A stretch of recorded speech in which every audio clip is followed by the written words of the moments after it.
Aba, Windo, baka gusto mong hugasan yung mga pinggan dun sa lababo. Ano yun? Ako na naman maghuhugas. Sinong gusto mo? Papa mo? Ano ba yan? Lagi na lang ako naghuhugas eh. Parang di napapagod eh. Talagang nagre-reklamo pa eh. Anong gusto mo? Ha! Pag ako namatay! Ha? Pag ako namatay! Ano ba yan? Tumayo ka na dyan. Nanonood pati yung tao eh. Kay wag reklamador ha. Maghuhugas ka diyan, maghuhugas na nga lang, di mo pa magawa. Talaga naman. Aka. Okay, maghuhugas na naman. Maghuhugas na nga lang, hindi pa magawa. Yun na nga lang, yung iba nga dyan walang makain.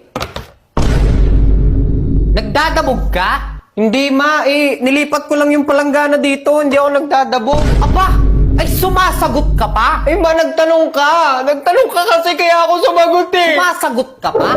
Ma,